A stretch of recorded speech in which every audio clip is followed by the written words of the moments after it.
que você teria que lidar se você fizesse uma viagem até as profundezas mais profundas do nosso oceano. A 11 mil metros de profundidade fica o ponto mais fundo da Terra, a Fossa das Marianas. Mas para chegar até lá, temos que passar por criaturas bizarras, naufrágios, condições extremas e muito mais. E é isso que vamos mostrar para vocês no vídeo de hoje. Como seria uma viagem à Fossa das Marianas?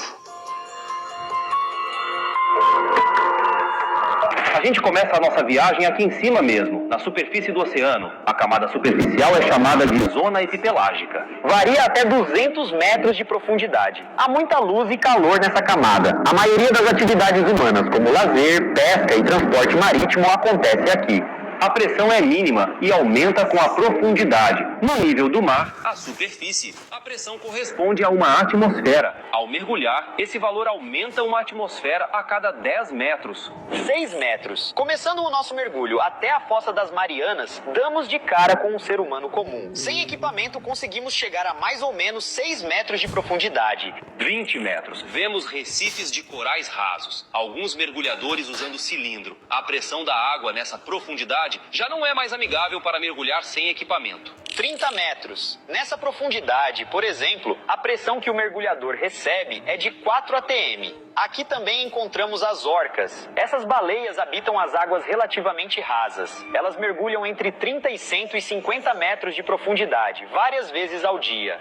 40 metros. Aqui nos despedimos das pessoas que mergulham recreativamente com cilindro. 40 metros é a profundidade máxima permitida para um mergulho seguro. 70 metros. Nos deparamos com um tubarão-baleia, o maior peixe do mundo. Nome científico é Rhincodon-typus. O maior já registrado tinha 18,8 metros de comprimento e pesava por volta das 30 toneladas. Vivem em águas tropicais na zona epipelágica, porém podem descer a uma profundidade de 1.700 metros, onde os termômetros caem para cerca de 7,8 graus. 100 metros. Essa profundidade pode ser mortal para os seres humanos. É neste ponto que começa a síndrome de descompressão. Mesmo assim, existem mergulhadores livres que podem passar dessa marca sem equipamento. Aqui encontramos o mergulhador neozelandês William Trubridge. Em dezembro de 2010, ele quebrou o recorde de mergulho livre sem auxílio de equipamentos. Chegou a 100 metros de profundidade depois de uma única inalação de ar.